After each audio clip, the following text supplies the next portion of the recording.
Buenas noches, arrancamos ya con esta fase de entrevistas en a las 8:45. Hoy estoy acompañada de Alejandro Valdizón para arrancar con esta conversación de temas que han marcado la agenda informativa de los últimos días y lastimosamente tenemos que hablar de la tragedia registrada el pasado 8 de marzo en el Hogar Seguro Virgen de la Asunción.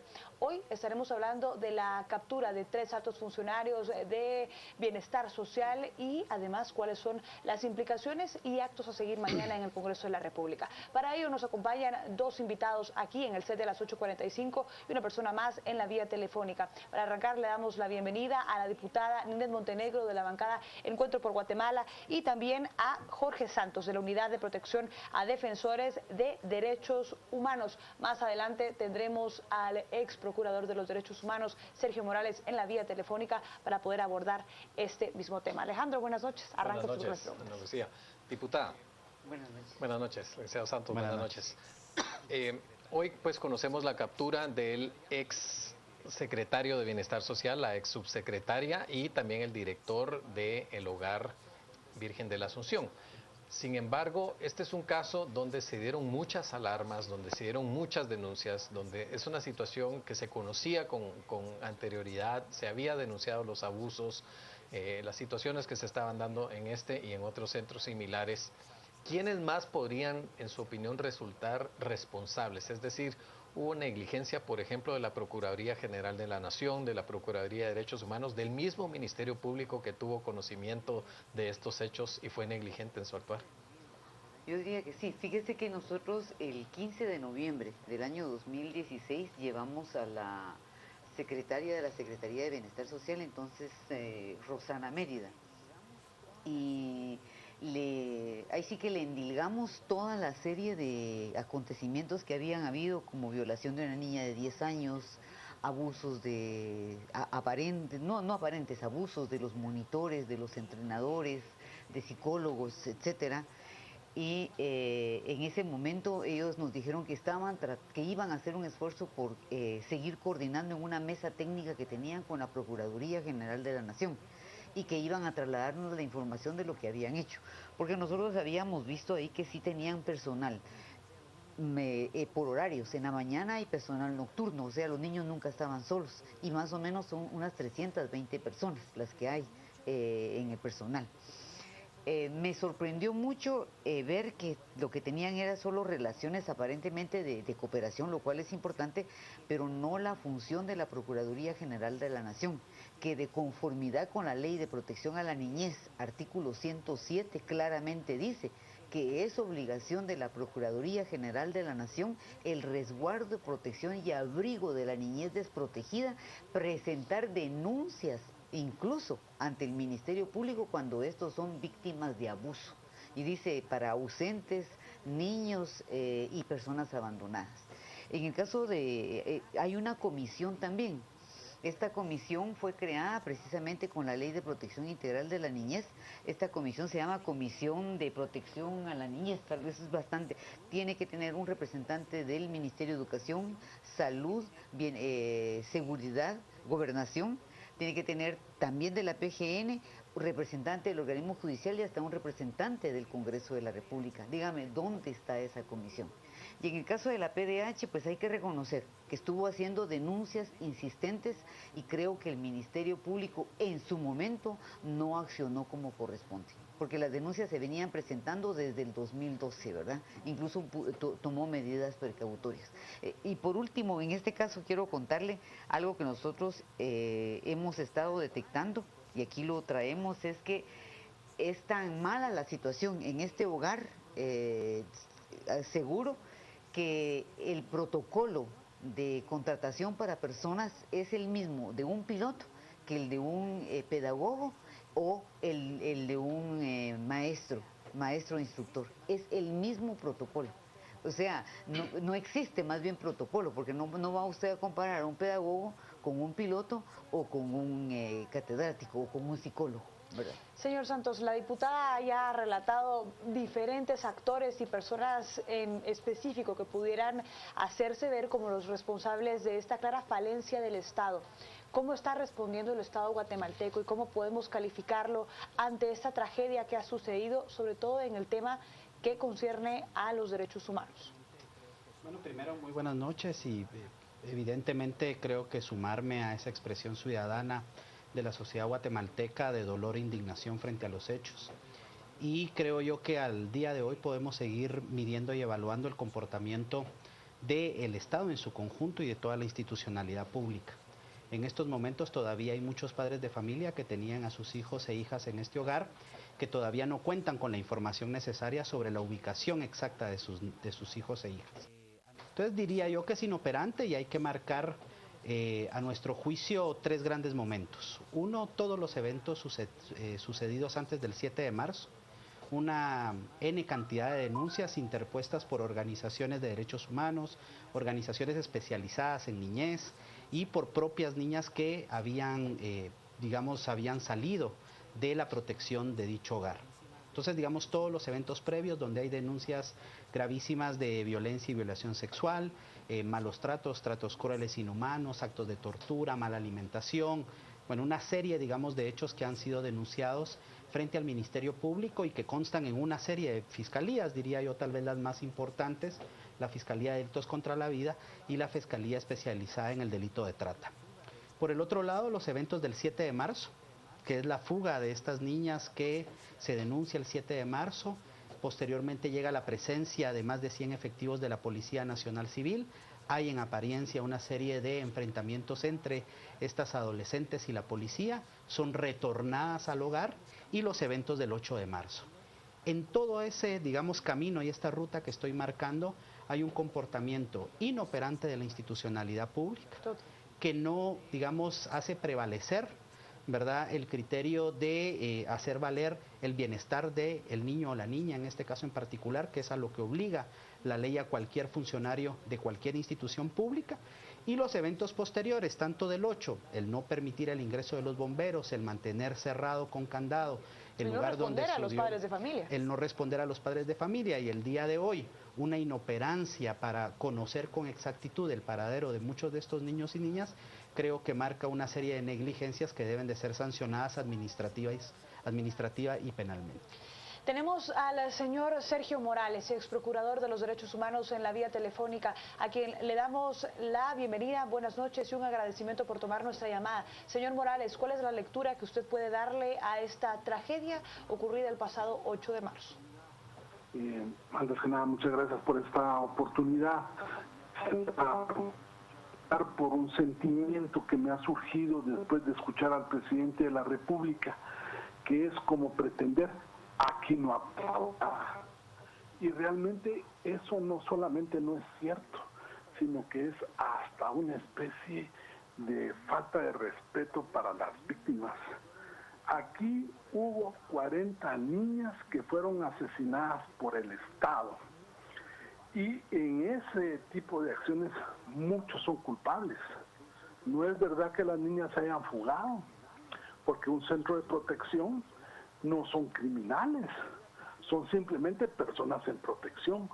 Lo que ellas hicieron fue que huyeron de un centro de tortura y la policía, en un procedimiento inadecuado, las detiene ilegalmente y las regresa al centro del cual estaban huyendo. Señor Morales, usted añadiría, ¿sí? Disculpe la interrupción, ¿añadiría usted entonces algún otro delito a la acusación que ya ha presentado el Ministerio Público? Actualmente se habla de homicidio culposo, de incumplimiento de deberes y maltrato contra personas menores de edad. ¿Qué otro delito añadiría usted con estas fuertes declaraciones que hacen contra el Estado guatemalteco? Mira, primero yo sí creo que es un crimen de lesa humanidad. Creo que haber encerrado a estas niñas en ese lugar, colocarles un candado, fue como pegarles un tiro en la cabeza. Creo, honestamente, que hay detención ilegal. La policía no tenía autoridad para detenerlos y llevarlos a ese centro. Debieron habérselos entregado a la Procuraduría General de la Nación o a un juez de menores, pero la policía no tenía autoridad porque no tenía orden de captura. Entonces hay detención ilegal. Hay tortura, porque fueron encerradas en un cuarto de 4x4, más de 50 niñas. Se les colocó un candado, y eso es un centro de detención ilegal. Después de eso, se produce un incendio y nadie las ayuda. Esa es una omisión de auxilio. Pero si por todo esto fuera poco, el Estatuto de Roma, el de la Corte Penal Internacional, señala lesa humanidad cuando se encarcela o por cualquiera de otra manera se priva a una persona de su libertad en flagrante violación a las normas de derechos humanos.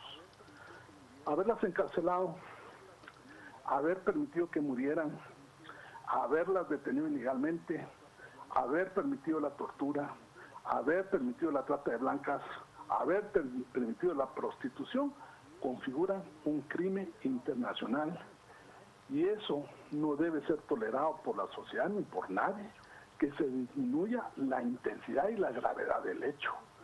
No fueron 40 pajaritos, fueron 40 angelitos que van muriendo bajo la irresponsabilidad del actual gobierno y de todas las autoridades que realmente no hicieron nada por evitar este daño. Aquí hay una responsabilidad colectiva muy grande que debe ser demandada, porque no es posible que mueran 40 niñas y aquí no ha pasado nada.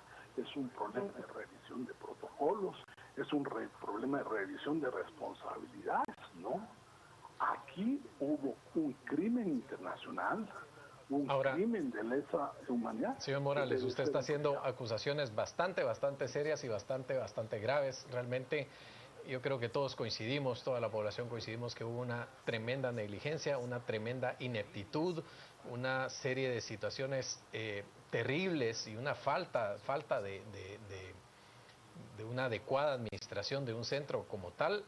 Y en eso todos coincidimos y todos deseamos, lógicamente, que se deduzcan las responsabilidades que haya que deducir, inclusive las penales, lógicamente. Ahora, hablar de crímenes de lesa humanidad, de cierta forma, implica una política sistemática de parte del Estado de Guatemala en función de, digamos, de los hechos que se están denunciando. En su opinión, ¿es esta una aseveración correcta? Es decir, ¿usted lo vería como una política sistemática del Estado para cometer estos actos de lesa humanidad? Y en todo caso, ¿quiénes individualmente hablando, porque al final la responsabilidad penal se tiene que individualizar, serían los responsables de estas acciones? Sí, yo sí creo que sí es un crimen de lesa humanidad y para eso me fundamento en el artículo 7º, inciso 1, letra E del Estatuto de Roma, de la Corte Penal Internacional, que textualmente dice: el encarcelamiento u otra privación grave de la libertad física en violaciones de normas fundamentales de derecho internacional es un crimen internacional. Y esto lo corrobora el mismo señor presidente cuando él dice: y tomamos todas las medidas de seguridad, incluso la puesta del candado. Es decir, que sí es una práctica sistemática que se desarrolla en muchos centros del país de encerrar a las personas y de ponerles candados. Yo he estado observando las declaraciones de diversas instituciones y todas señalan este tipo de acciones. Es más, el Procurador de los Derechos Humanos en una de sus declaraciones dice: denunciaron que a los jóvenes se les encerró bajo llave en un cuarto como una forma de castigo, algo que no permite a las niñas huir, y cuando el incendio se provocó, las obligaron a vivir en el infierno. Son cosas graves, pero más grave es ver 40 niñas muertas y que nosotros nos pongamos a decir: podemos voltear la página, podemos revisar los procesos y los protocolos, y esos procesos y protocolos vienen fallando desde hace más de 25 o 30 años. Totalmente. Seguiremos hablando aquí mismo, en el set de a las 8:45, de qué pasará específicamente el día de mañana, diputada. Esperan la comparecencia de la procurador de los derechos humanos, de la Procuradora General de la Nación y también del Consejo de Adopciones. ¿Qué esperan en específico de estas personas? Y ustedes como bancada, usted como diputada, ¿qué le estarán solicitando como información adicional? Bueno, obviamente hay mucha cólera, mucha molestia, mucha indignación por la inoperancia de las autoridades, por el incumplimiento de deberes, la negligencia, las denuncias sistemáticas que hubo respecto a ello y el no responder. Entonces es parte de nuestras dudas, ¿verdad? ¿Por qué la Procuraduría General de la Nación obviamente estaba muy preocupada por TCQ, pero se olvidó de los niños y niñas de este hogar cuyas denuncias venían desde el 2012 y todavía en el 2016 se habían acrecentado? Porque esos cambios sistemáticos, porque nosotros en noviembre 16 estuvimos con Rosana Mérida, si no mal recuerdo, pero el recién pasado viernes estuvimos con un nuevo secretario de la Secretaría de Bienestar Social. Eso demuestra que no había una política sostenida ni continuidad, y uno a otro no se trasladaba la información de lo que realmente estaba ocurriendo. Diputada, ¿citarán también a personas del Ministerio Público, luego que ustedes hayan hablado también de la negligencia de parte de la Fiscalía y de no darle continuidad a la investigación de estas denuncias que venían siendo presentadas desde hace tantos años atrás? Sí, me parece que es lo pertinente, pero también hay que hablar de los jueces de menores, ¿verdad? Sale diciendo la Corte Suprema de Justicia que no es cierto que ahí hayan recluidos niños en conflicto con la ley penal junto con niños en estado de adoptabilidad o de abandono. Parcialmente es cierto lo que dicen. Aquí lo que pasa es que habían niños que habían cumplido su condena, ya no eran en conflicto con la ley penal y los padres ya no los querían recibir. Y efectivamente, Rosana Mérida confirma en noviembre de 2016 que sí los tenían mezclados.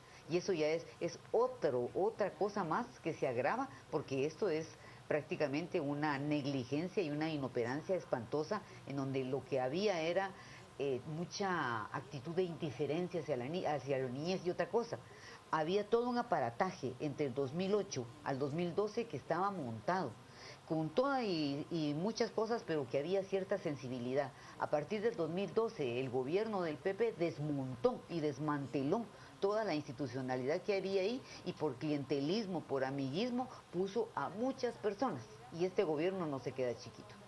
Hablaremos de esa responsabilidad también al momento del nombramiento de algunos funcionarios, pero por supuesto, al regresar de la pausa, aquí en las 8:45, en donde todavía hay muchas más preguntas que hacer.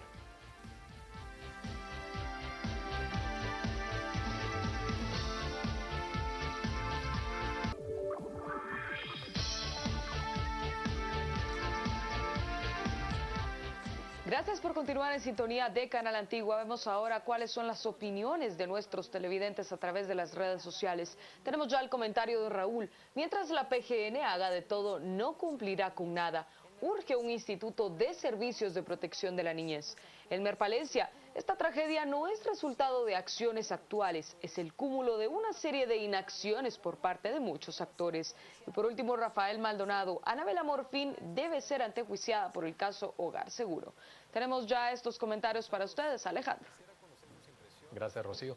Señor Santos, quisiera conocer sus impresiones sobre las declaraciones del presidente hoy. En particular, hubo algo que nos llamó la atención en cuanto a, digamos, una justificación que quiso dar en cierto momento, incluso haciendo referencia a cómo ha abordado en su gobierno otras crisis, mencionando casos de acciones concretas que él citó, por ejemplo, relacionadas con el Cambrai y relacionadas con tragedias y desastres naturales. Es decir, ¿qué opinión le merece que el presidente haya tratado de equiparar estas dos situaciones cuando son contextos obviamente diferentes?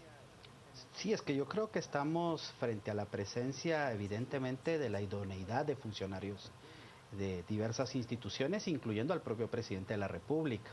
Lo que está demostrando es no tener ningún tipo de idoneidad, digamos, para el puesto al cual fue designado a partir de las elecciones de finales del 2015. Y este es un hecho lamentable porque bajo su responsabilidad evidentemente está también todo el sistema de protección a partir de la Secretaría de Bienestar Social. Creo que comparar un hecho que evidentemente supone vulnerabilidades a partir de un fenómeno natural y que producto de esas vulnerabilidades se dan los desastres, como el caso del Cambrai, con acciones específicas que tiene que ver con o acciones positivas afirmativas de funcionarios públicos u omisiones graves en su quehacer que pueden implicar no solo graves violaciones a derechos humanos o delitos cometidos como el asesinato o la ejecución extrajudicial de más de 40 niñas, pues implica, creo yo, un despropósito absoluto en sus declaraciones.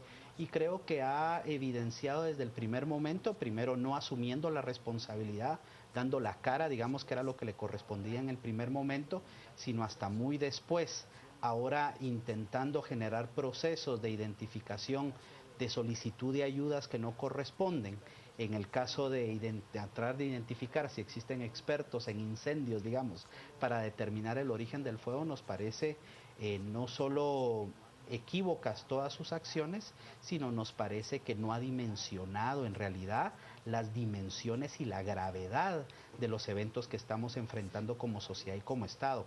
Esto está implicando, sin lugar a dudas, que el modelo de protección de la niñez guatemalteca está fracasado y por lo tanto requiere acciones positivas y afirmativas que implican la revisión por un lado, la sanción por el otro lado, pero la reforma y la transformación completa del sistema por el otro. Creo que él jamás ha logrado dimensionar este factor ni lo que puede llegar a implicar la muerte de más de 40 años. Solo muy brevemente, yo creo que este es un tema que amerita la pena discutir, pero es decir, tanto el ex procurador de los derechos humanos mencionó el caso de crímenes de lesa humanidad, en su caso acaba de mencionar dos delitos sumamente graves, ejecuciones extrajudiciales y asesinatos. No vamos a defender lo indefendible, es decir, hubo una gran negligencia, hay una tremenda responsabilidad de parte de las autoridades y hay 40 hasta ahora niñas fallecidas. Sin embargo, hacer aseveraciones de ese tipo implica una serie de circunstancias dolosas y premeditadas y realmente intencionales. Realmente usted asevera que se trata de estos delitos en este caso. Es así. ¿Por qué? La ejecución extrajudicial implica la aquiescencia de funcionarios para la ejecución de personas. Y lo que existió en ese hogar, ¿verdad?, de desprotección a la niñez, no se le puede dar otro nombre, implicó la aquiescencia de los funcionarios contratados bajo la responsabilidad de la Secretaría de Bienestar Social en los hechos acaecidos el 8 de marzo. Implica que esas niñas no solo ya estaban por orden de juez bajo el resguardo de funcionarios de instituciones públicas, sino implica que por hechos acaecidos el 7 de marzo en la tarde y en la noche estaban bajo el resguardo nuevamente de la institucionalidad pública, bajo el resguardo de efectivos de la Policía Pero no tendría que haber Nacional. intencionalidad, premeditación, dolo, es decir, otra serie de circunstancias para calificar estos delitos El encerrar, que ustedes han mencionado. el poner un candado es una acción afirmativa positiva, Pero que no conduce a la muerte. que no facultaba la ley. Y por lo tanto, Pero digamos, eso es diferente hay que hacer a la intención de privarle la vida a alguien. No, totalmente, pero digamos el vedar, por ejemplo, el acceso a los bomberos, tal como los bomberos mismos lo han declarado, ahí sí ya implica una intencionalidad mayor. Y por lo tanto, digamos, las investigaciones del Ministerio Público deben de determinar este nivel de responsabilidad, pero nos parece que evidentemente Sí. aquí estamos frente a la presencia, ¿verdad?, de algunos hechos que pudiera llegar a conocer no solo la Corte Penal Internacional, sino también pueden empezar su curso en los juzgados nacionales. Y esperamos que se aclare porque es importante que estas responsabilidades se buscan. Ahora, diputada, mencionábamos el caso de la idoneidad. ¿Qué se puede hacer en términos, por ejemplo, del Congreso, en términos de legislación? Por ejemplo, una ley de servicio civil que ahí lleva más de 10 años durmiendo el sueño de los justos en el Congreso para garantizar que personas con capacidad y con idoneidad y con las aptitudes lleguen a ocupar estos puestos y no sean pagos de favores de campañas, favores para los amigos de los gobernantes de turno, etcétera, etcétera. ¿Qué se puede hacer para que la administración pública funcione como debe? ¿Cómo no? Solo quisiera complementar algo, porque el día viernes de la semana pasada nosotros tuvimos en la Comisión de Derechos Humanos a todas estas autoridades y hubo activistas de derechos humanos que aseguran que a estas niñas a la hora de la cena en el plato se les dio una pastilla para dormirlas. Esto es algo que se está investigando. Claro, hay que investigarlo y hay que demostrarlo.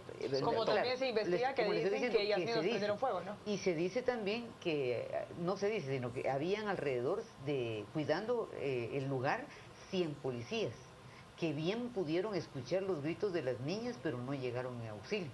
Es más, yo le mencioné al principio que había personal en horario nocturno que duerme ahí. Y el personal en horario nocturno, cuando sintió las llamas, salieron huyendo y no hubo alguien que siquiera pudiera quitar el candado. Entonces sí hay una serie de concursos de delitos que hay que investigar, porque yo no quiero ponerle adjetivos, pero de que hubo negligencia, que hubo incumplimiento de deberes es un hecho. Absolutamente, y esperamos todos que las responsabilidades se deduzcan plenamente. Y haya o no haya hay una ley de servicio civil totalmente quizá desactualizada, pero de todos modos cada institución debe tener sus propios protocolos.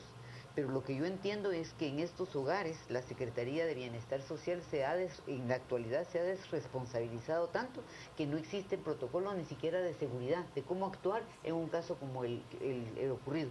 O ni siquiera hay protocolos de saber exactamente quiénes eran los niños y las niñas que tenían y por qué casos estaban.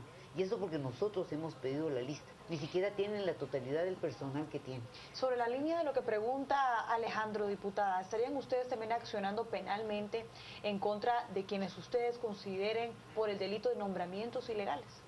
Nosotros estamos investigando esto, como le decía, y mandamos a pedir toda la lista del personal, que inicialmente en el 2016 eran 320, ahora nos dan 307, y efectivamente lo que les digo, la misma forma de calificar a un piloto es para un pedagogo que para un instructor o para un psicólogo.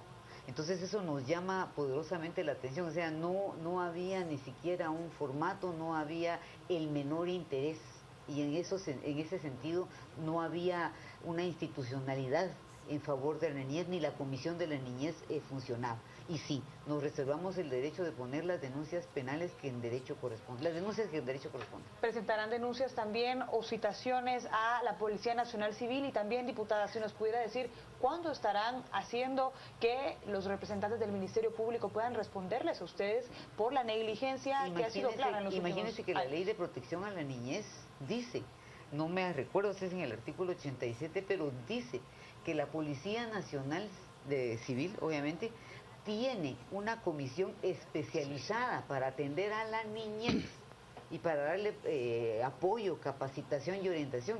¿Cumplieron eso las autoridades? No, ellos mandaron a cualquier policía, pero no a esa unidad, que seguramente ni existe. Son todas las cosas que estamos investigando.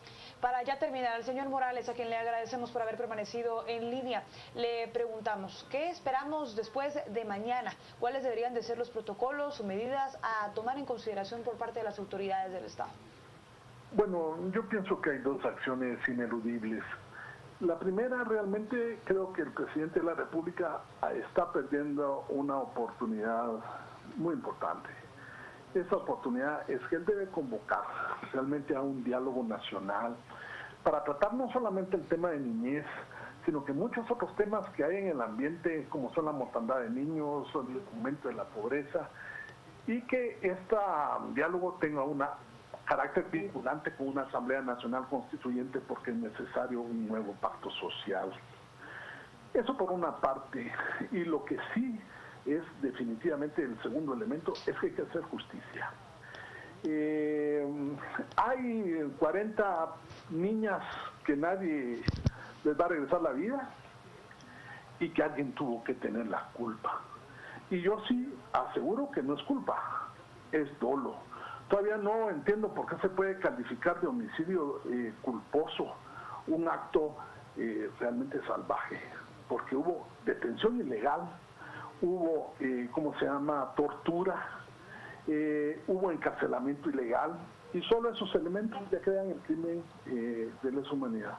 No es necesario llegar a la masacre, al exterminio, son suficientes ciertos elementos para figurar la figura del crimen internacional, y en este caso sí se dieron. Hay que exigir justicia, porque si no, ningún proceso va a terminar adecuadamente, porque siempre vamos a encontrar la excusa que libere de responsabilidad a quienes realmente tienen graves culpas. Excelente. Bueno, muchísimas gracias, señor Morales, por haber atendido nuestra llamada en este día a las 8:45, a la diputada Ninette Montenegro, y también al señor Santos por habernos acompañado aquí en el set de las 8:45. Vamos a la pausa, pero quédese con nosotros, que al regresar hay más preguntas que hacer sobre este mismo caso, pero en otro enfoque. Ya volvemos.